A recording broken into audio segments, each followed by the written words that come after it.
Welcome, and thank you so much for joining us for a community call to confront hate. My name is Rachel Nelson, and I'm the Director of Educational Initiatives and Intergroup Outreach at the Jewish Federation of Greater Portland. And I have the honor, along with our partners, to help bring the summit to life. This summit was just an idea last year. With the rise of hate in the past several years, in fact, just in the last year alone, we've seen an alarming rise in anti-Asian and anti-Semitic hate, and too many incidents where Black individuals have been killed with law enforcement. We knew we had to respond, and we wanted to work collaboratively with others in our community to respond, but we were not sure quite what that would look like. Then COVID hit and we had to pivot. We used the opportunity to learn, and what we learned was that there is a whole history of hate in Oregon that the broader community doesn't know. So we worked with our partners to better understand the history of hate in Oregon.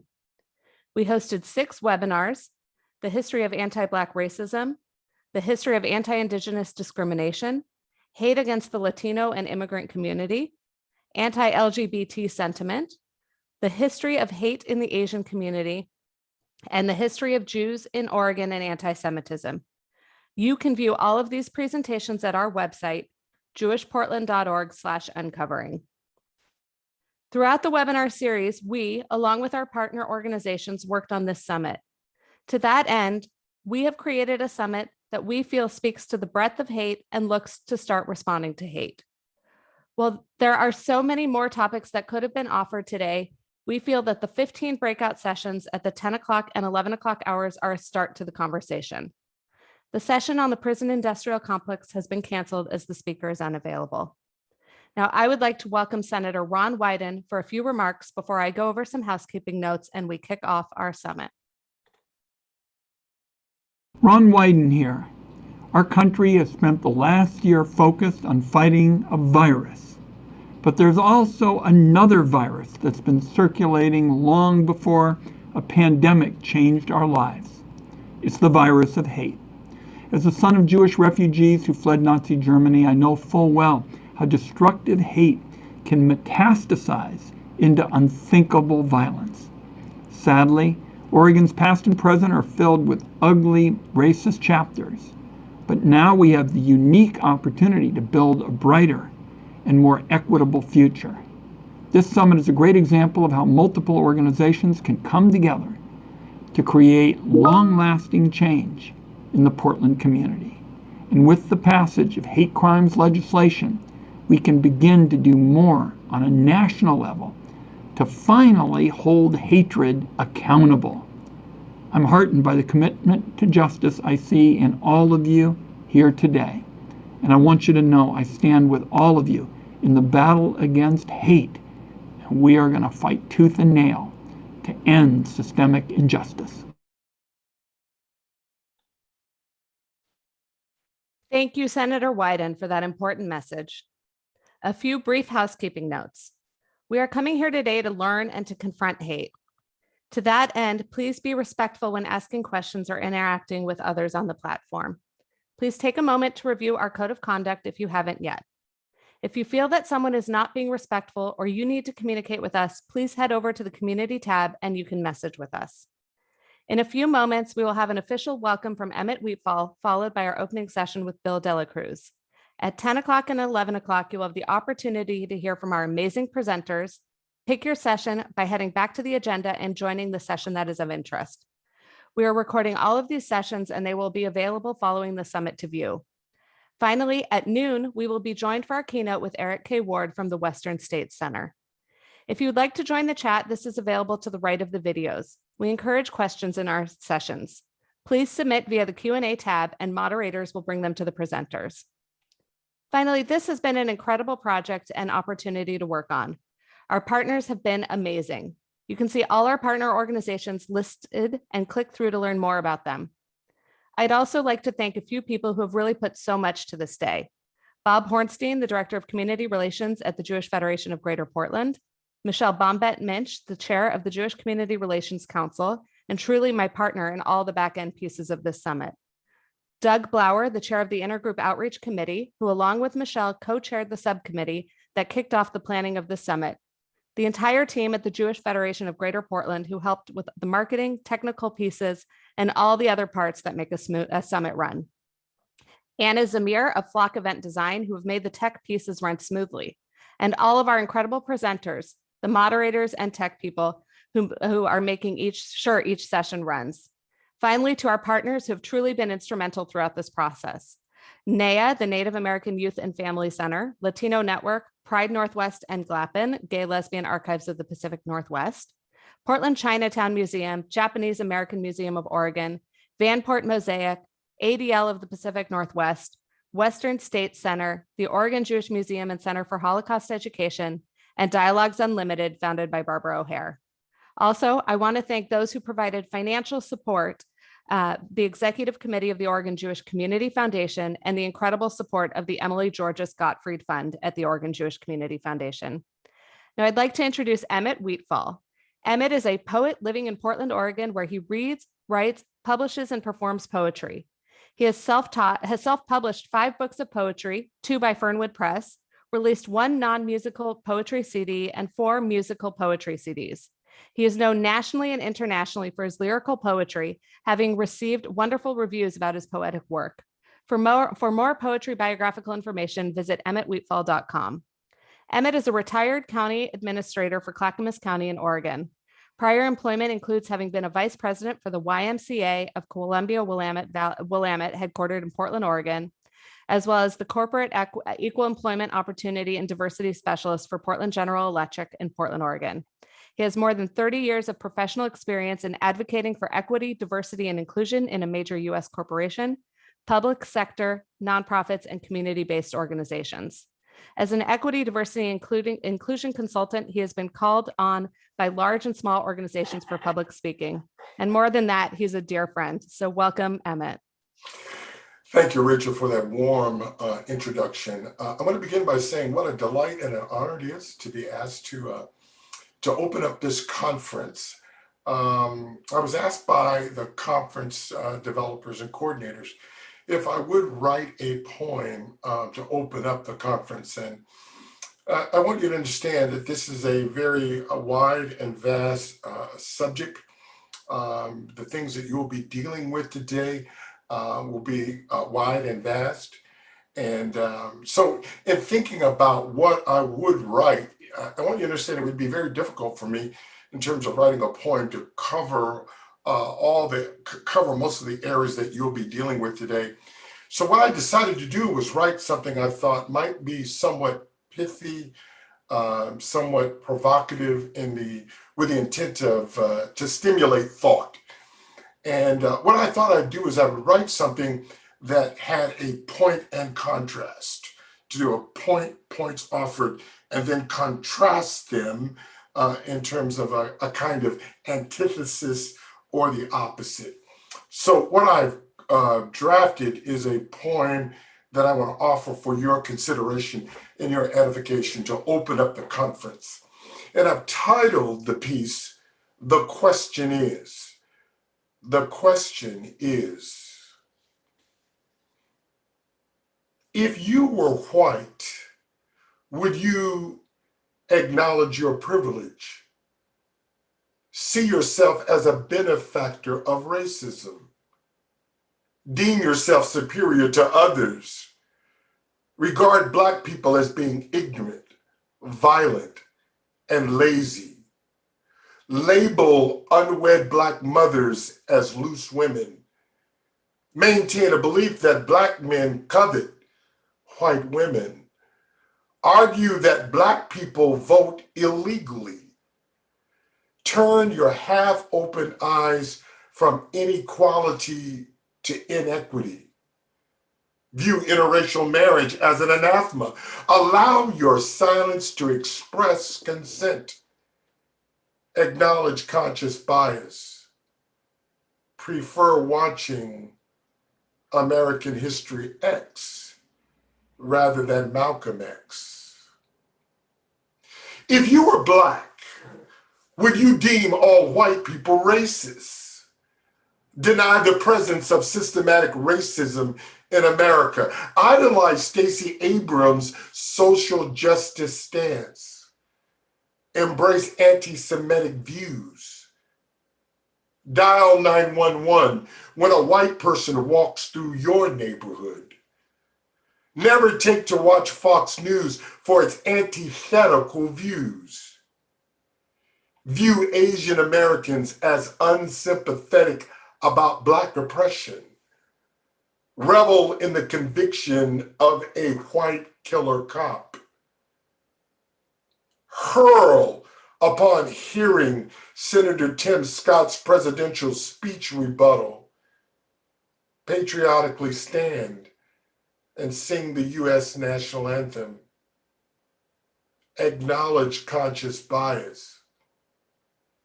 Prefer watching Straight Outta Compton rather than Out of Africa. Have a great conference today. Let's confront hate.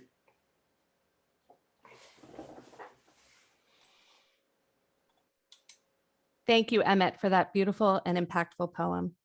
Now I'd like to introduce Bill de la Cruz. Bill de la Cruz is an inspiring belonging and inclusion facilitator who has been guiding individuals and groups through the process of personal transformation as a mediator for 30 years. Ooh, hold on one second. Give me 1 second. There we go. Bill has served as a school board member and board president, co-authored the Equity Toolkit for Colorado School Administrators, and is the former director of equity and inclusion for the Denver Public Schools. He delivers keynotes and facilitates bias awareness and bias deconstruction workshops across the country with his consulting firm, De La Cruz Solutions. He develops his programs and workshops to help individuals and groups build self-awareness, enhance relationships, and foster positive, sustainable personal growth. Bill has been on his own personal growth journey for more than 40 years, which has inspired him to develop specific practices designed to help create impactful change, lasting change. Bill is a published author with a book entitled Finding the Origination Point, Understanding Our Biases to Create a More Peaceful World. And now I'd like to welcome Bill.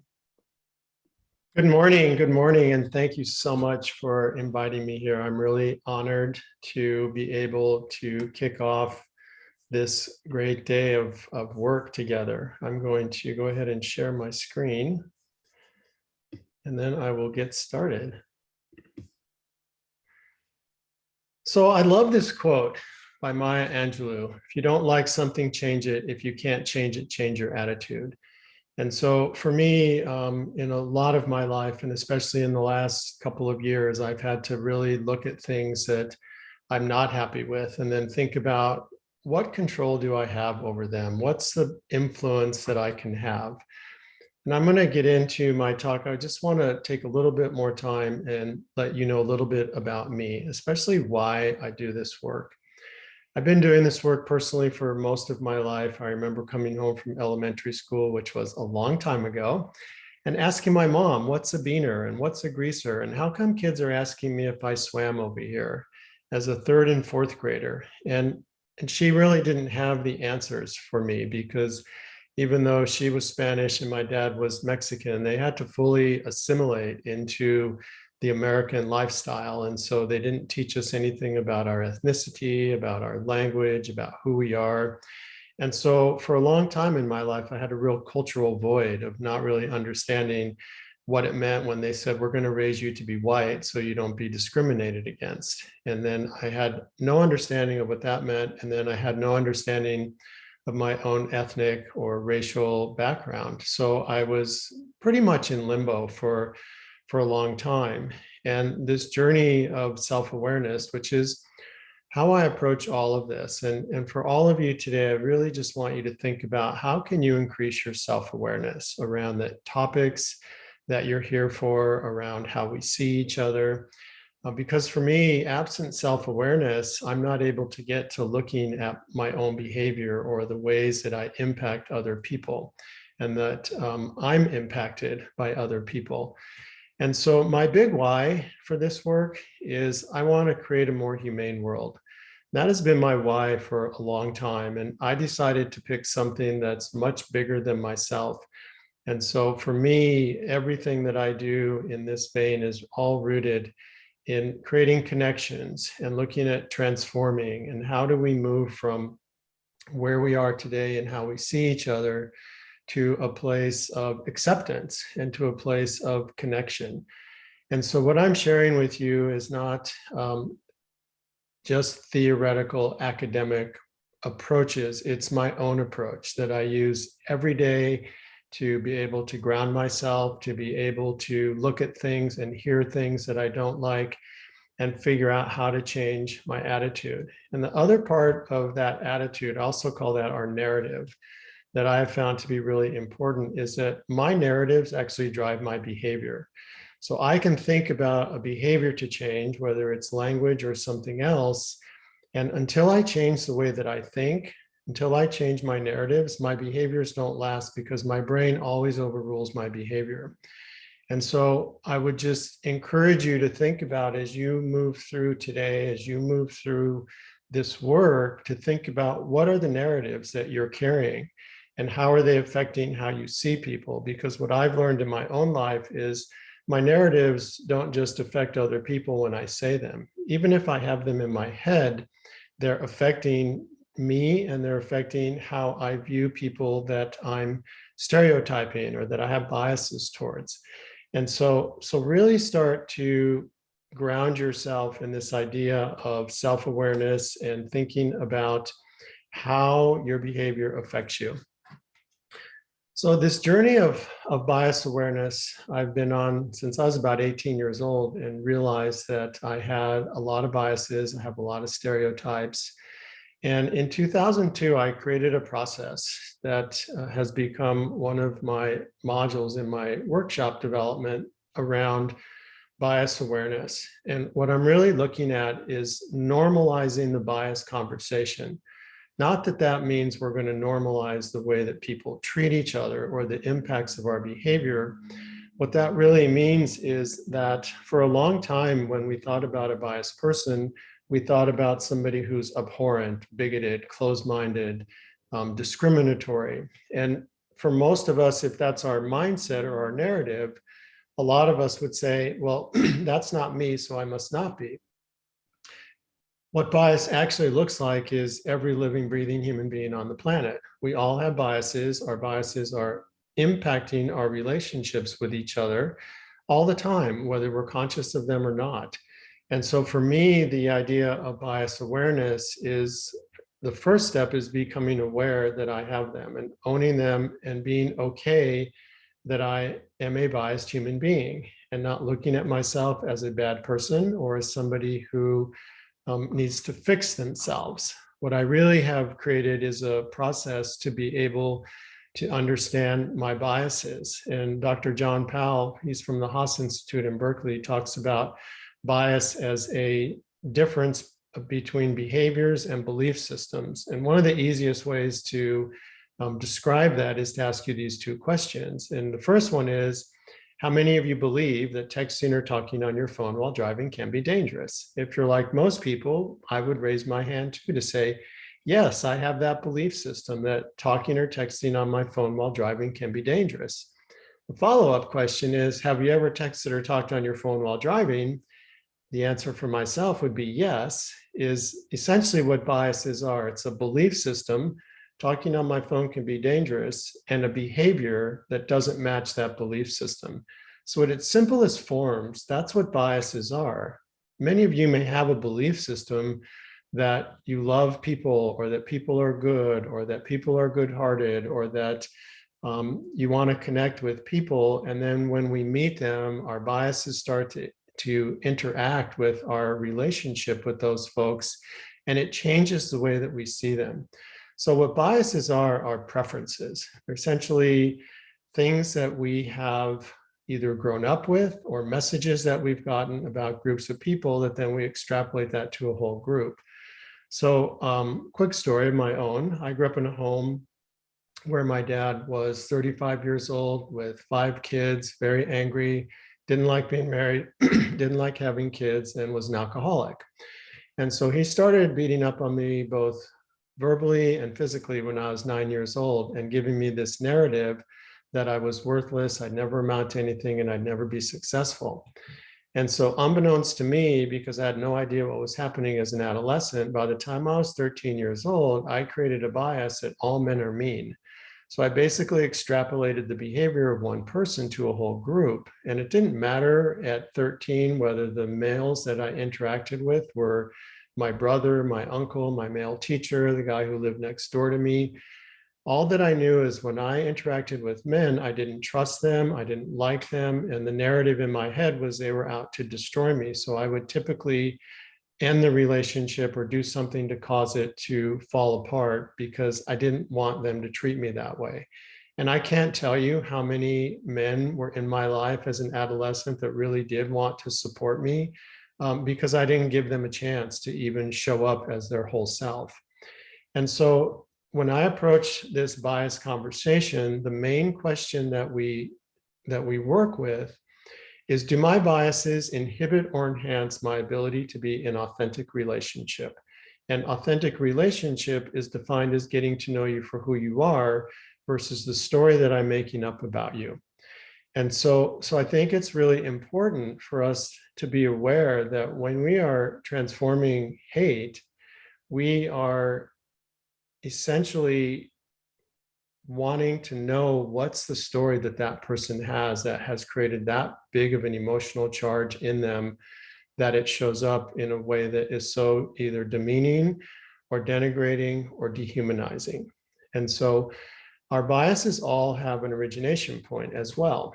And that's why I titled my book, Finding the Origination Point, because since 2002, I have facilitated this workshop with thousands of people all across the country from every walk of life that you can imagine.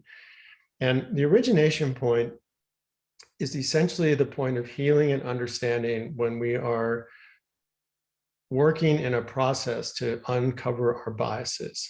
One thing I want to say is that doing bias work is not about becoming an unbiased person. I will be a biased person until the day I take my last breath. Up until that point, I will always have biases. And so for me, the work has just become bringing them from implicit, unknown or unconscious to explicit, known and conscious. And that's sounds simple, and yet it's a lot of work to constantly be looking at myself and realizing that, oh, I have a bias towards that person. Oh, I have a bias towards that person. Or someone else will tell me how my behavior has affected them. And so the origination point, typically what happens, our biases are mostly infused into us between birth and adolescence, either at home, in our school, in our community. Could be a narrative or a message about us, or it could be something about other people. Even in my own home, I remember my mom telling me about Mexican people and telling me to watch out for them. Don't hang out here, don't go there, don't talk about this. And I was about 12 years old. And I said, Mom, excuse me, but aren't we Mexican? And she said, yeah, but I'm talking about those other Mexicans. And so part of the point I want to make is that biases are not just towards our out-group. Biases are also impacted by our in-group. I ran for the school board in Boulder, Colorado, and I served on there for 6 years. And the community of color is about 14% in all of Boulder County. Those folks worked really hard to get me elected. And yet 2 years later, people who looked like me would come to my school board meetings in front of 150 people to call me a sellout and tell me that I was turning white. And that was probably the most hurtful thing that happened to me in that period, because I expected that some white folks in my community did not like somebody who looked like me in charge of their students' educational journey. I didn't expect it from my own people. And so when you think about biases, you also have to think about how is this impacting folks who you consider your in-group, folks who you have an affinity towards, as well as folks who are part of that out-group. Stereotypes are basically generalizations, not necessarily rooted in fact, but highly accepted because they're perpetuated pretty much on a daily basis. And so we could replace do my biases inhibit or enhance my ability to be in authentic relationship with, do my stereotypes inhibit or enhance, do my judgments inhibit or enhance? I think part of the biggest challenge that we're having is we're not able to see each other for the authentic person that each of you are. We're seeing each other through this lens of socialized stereotypes or through my own experience with people that I identify you with in certain groups. And I may not even know what your identity is in terms of that grouping that I've put you in. And so as we become adults, we do what's called confirmation bias, where we start to see people who match the groups that we were told about when we were young, and then say, there's another one, there's another one, there's another one. And so what I found the work is to deconstruct my biases, which is really all that I'm doing is I'm deconstructing them so they no longer hold power over how I interact with people in those groups. And so that deconstruction process is really where that healing and understanding comes in. And so part of what I want you to think about is, what is your own healing process? What is it that you need to understand about yourself so that you can extrapolate that to other people? And I create a lot of personal agreements around this work. I'm just going to share one with you because I think it's one of the most important agreements that we can use to really transform hate and dehumanization and denigration of each other. And that one is awareness of judgment that leads to blame or shame. And I use the word awareness versus stop or no, because as human beings, the way that we are all alike is we all judge. We're always discerning, we're always thinking, we're always making sense of a certain situation or interaction based on our own experience. And the challenge with judgment is that as soon as I start judging you, I'm no longer present with you, because judgment lives up here in my head and I'm interacting with you based on the story that I'm making up about you versus who you are authentically showing up as.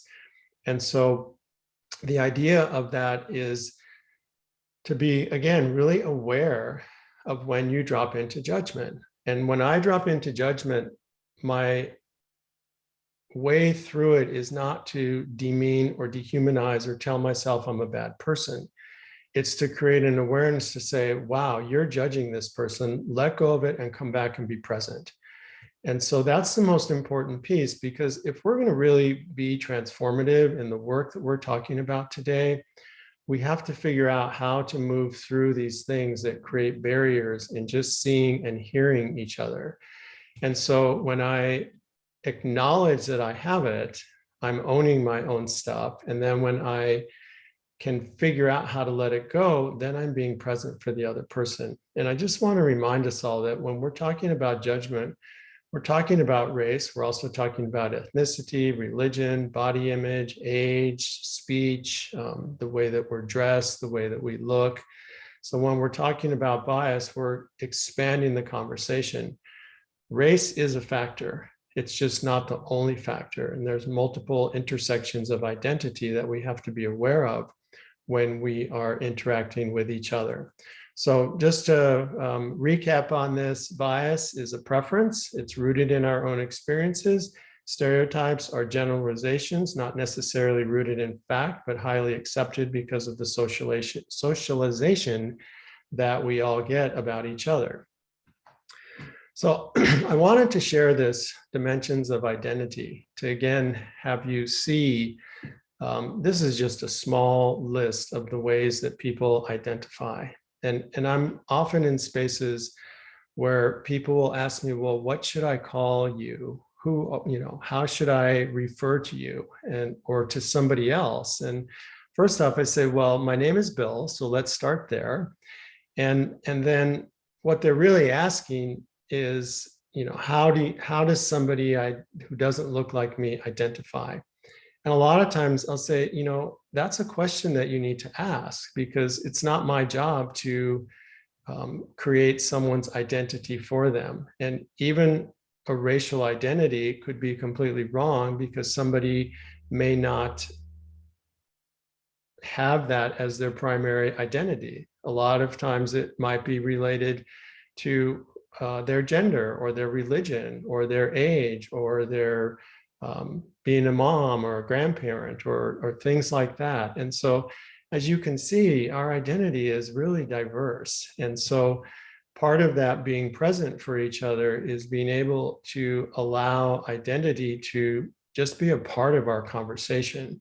So if I feel comfortable with you, or if we build a trusting relationship, then I'm more apt to share with you those parts of myself that you don't see, because really the things that we see aren't always what we might think they are in terms of how someone identifies racially, or from a gender basis, or religiously, or from a sexual orientation.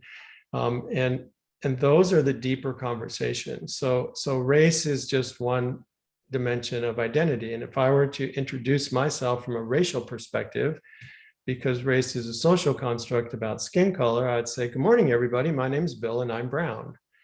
Tells you a little bit about me, not really a whole lot. If I were to introduce myself from an ethnic perspective, I would say, good morning, everybody. My name's Bill and I identify as a mestizo. And if you're not familiar with that term, it's a native Mexican mix that has both Mexican roots, Native American roots, and roots to the Laguneros Indians who are descendants of the Mayans and Aztecs. And I also have some Spanish as well because of my mom's ancestral background. And so that's how I would identify. And mestizo is not a race, mestizo is an ethnicity. And then if I were to introduce myself from a cultural perspective, that's where we'd start to get into my life experience. And I would tell you about having a blended family with 4 kids and a dog. And I like to ride my bike and hang out with my grandkids. And I think the biggest challenge of this conversation is we can't get past race. And until we get past race to talking about the ethnicity and the culture that we bring, we're going to stay stuck. And I will tell you, in predominantly white spaces that I work in, I can't tell you how many times I've had somebody say, well, I just don't have an ethnicity. I'm from, and they'll pick a state and they'll say, I'm from this state. And I said, well, do you have grandparents? They'll be, yeah, of course I do. Do you have great grandparents? And so I'll ask them, well, where are they from? And where are they from? And after about 3 or 4 questions like that, they're starting to understand that ethnicity is your ancestral background. Everyone has a race, everyone has an ancestral background, and everyone has a culture, because that's our life experience. And so as you interact today, be curious about who people are, ask questions, and don't make assumptions. Assumptions are stories that we make up about each other because we don't have enough factual evidence to know they're true. And so we're really talking about looking at all of these dimensions of identity and then devising ways or processes where I can create enough of a relationship with you or enough of a connection with you that we can actually have a really rich conversation. I will tell you 2 outcomes that I've seen from bias awareness and normalizing the bias conversation process since I've done this in 2002. And the groups could be as diverse as any identity that you see on this screen. And when I'm done, I ask 2 questions. And it doesn't matter if it's 12 people or 150 people in the room. The first question I ask is, how many of you learned something new about each other? And what's important to understand before I tell you how many people actually raise their hand is that in many of these spaces, I'm working with people who have known each other, some for a year, 5 years, some for 10 years. And so when I ask that question, how many of you learned something new about each other? Typically 100% of the room raises their hand for 2 reasons. One is that they've never sat with each other and been vulnerable to talk about their biases or to talk about how they impact each other.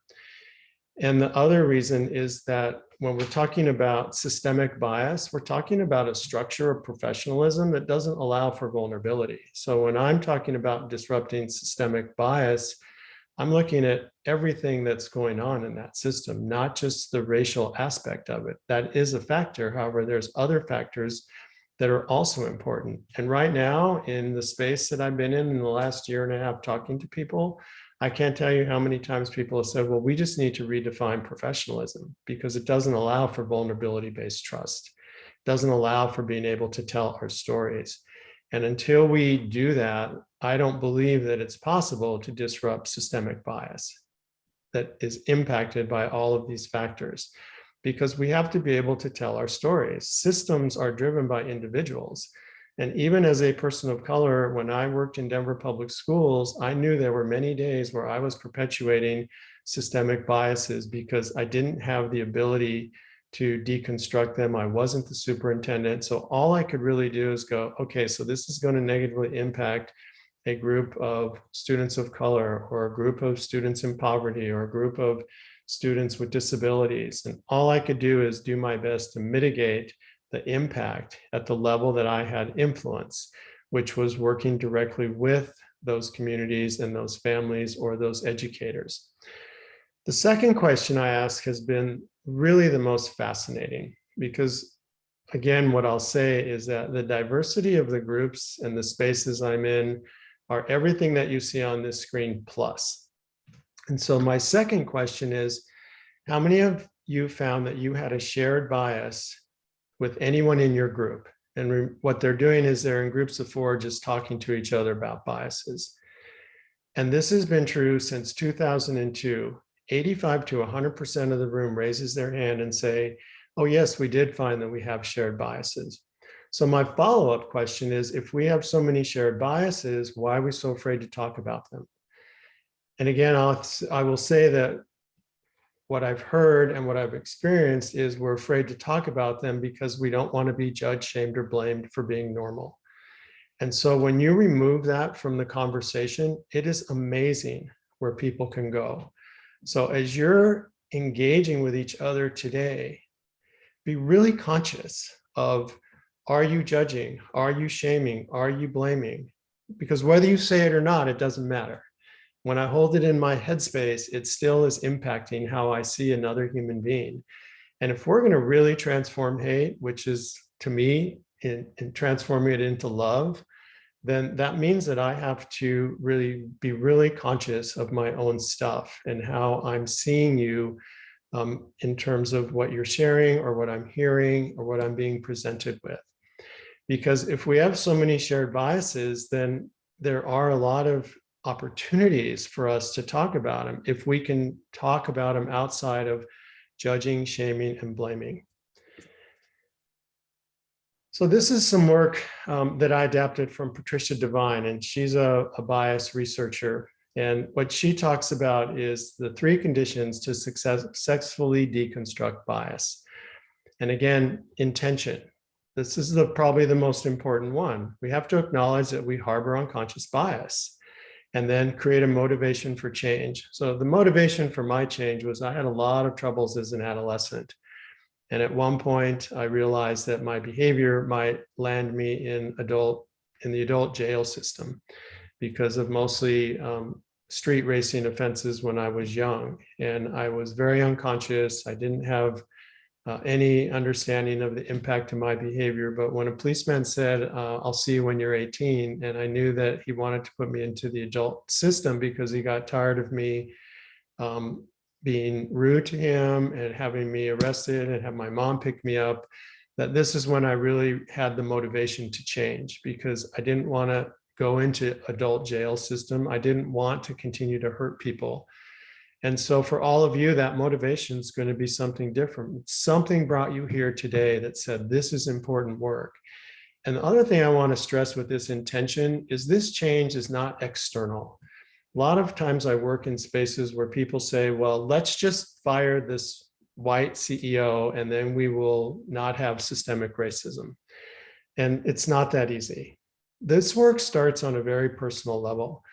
And if you're unwilling to do your own work, then the changes that you want to see will not happen in a way that are sustainable or that support you to make those changes. So attention, this is what I already talked about, self-awareness. When stereotypical responses or assumptions are activated, that's a normal part of our humanity. And so the idea of that is just accepting it. Okay, I have a stereotypical response, or I'm judging this person, or I have a bias towards this group. And then really thinking about what's the impact of those stereotypes, biases, and judgments when you're interacting with folks in that group. And then time. Practice new strategies designed to break the automatic associations. And so intention, attention, and time then lead into how do you increase your self-awareness? Well, one of the pieces that I advocate for in this work is for us all to create daily practices. A daily practice is something that you can do for a short amount of time with hyper awareness. That's the real key to daily practices, to changing narratives and changing behaviors, is hyper awareness. So I have an activity around deep listening, because deep listening was a real challenge for me, because I was more happy hearing the sound of my own voice when I was younger versus other people. And so I had very little self-awareness. I did very poorly in listening to people. I always listened to react versus listening to respond. And so what I did as a daily practice, and I started this years ago, is that I started to repeat everyone's words that was talking to me in my head, because what that allowed me to do is a couple of things. First off, it allowed me to take in what they were saying on a deeper level, so that when I interacted with them, I could connect with what they were saying. And it also allowed me to stay out of being reactive and thinking about what I wanted to say before they were done talking. And so when we're talking about change, I think it's important to impact the narrative so that the behavior will follow in a way that's sustainable. So think about self-awareness and daily practices as a way of just hyper focusing on a behavior or a narrative that you want to change. So that's the other piece that's really important. This can't be something that somebody's telling me that is wrong with me or bad about me. I have to really embrace the change that I want to make, because I know that it will impact my interactions in a different way. Now, critical self-reflection is a little bit different than self-awareness. Critical self-reflection is the ability to look at my behavior and then really critically examine what's happening with it.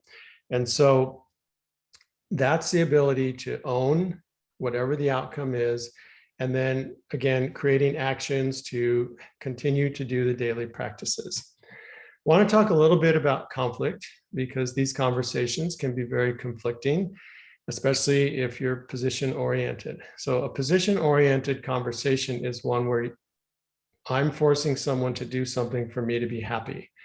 And so what we see in the world are a lot of positional conflict, where people are just saying, you're wrong, I'm right, and you need to just change and I will be happy.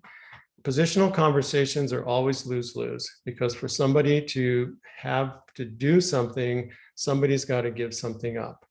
So my approach for mediation is to really think about what's the bigger interest in this work. Interest-based conversations allow for parity of voice, allow for multiple perspectives, and it starts to push us into saying, so when we're talking about confronting hate or transforming hate, what's the interest here? And if the interest for me is to just demean and make another person wrong, then I'm going to step out of the conversation, because I'm only going to make it worse.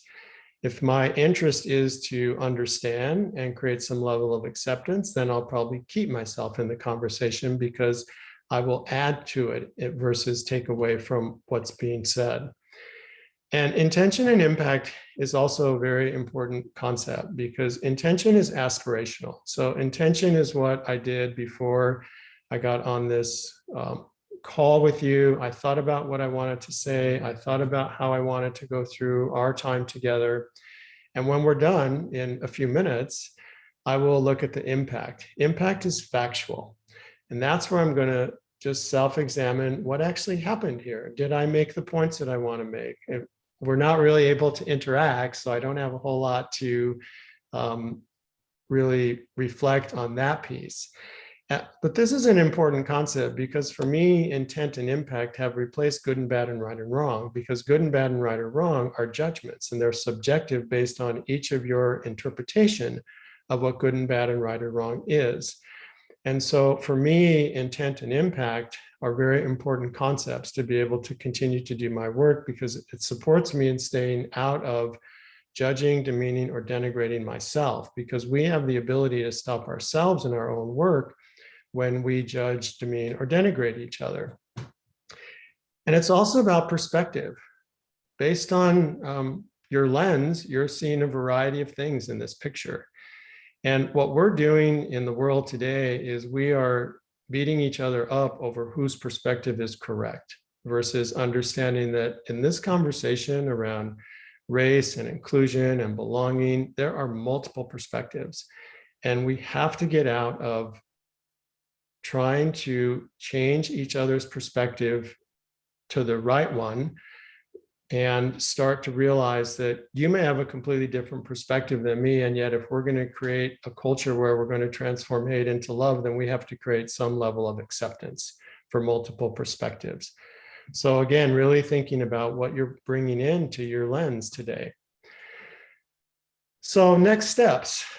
I did a training about 20 some odd years ago, and it was probably the most impactful thing that I did. And it was with a woman named Lillian Roybal Rose.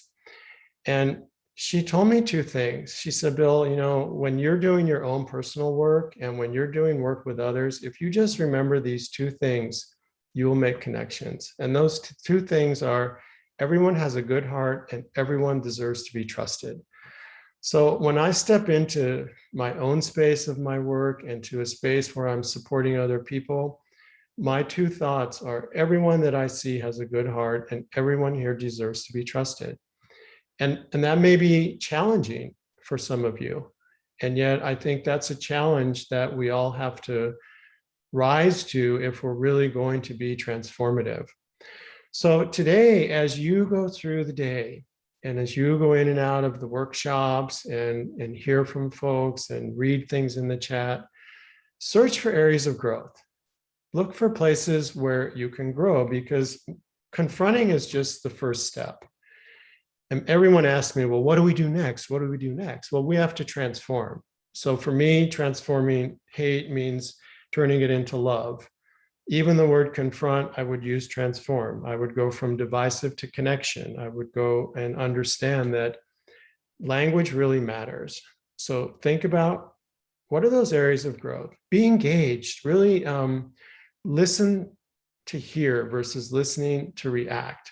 It's a different approach when we're in a responsive conversation than we're in a reactive conversation. So really stay engaged, stay open and connected. Realize that everyone on this call, if I'm presuming everyone has a good heart and deserves to be trusted, is here because you want to see change. And so change starts with us. So how do we stay open and how do we connect with each other? Increase your own self-awareness. Again, self-awareness is the key to sustainable personal change. Absent self-awareness, none of this is possible, because it's not about othering other people. It's about creating a sense of belonging. So be kind to each other. Realize that we're all in this challenging time in our world, and there is no right way through this. No one person has the answer.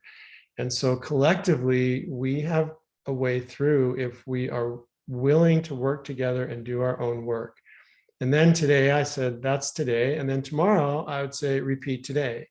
And then the next day, repeat that day, because that repetition of continuously reminding ourselves, that act will create change. And so really being conscious of what we're doing to each other. And I'm going to end with this quote. It says, be kind, for everyone you meet is fighting a hard battle.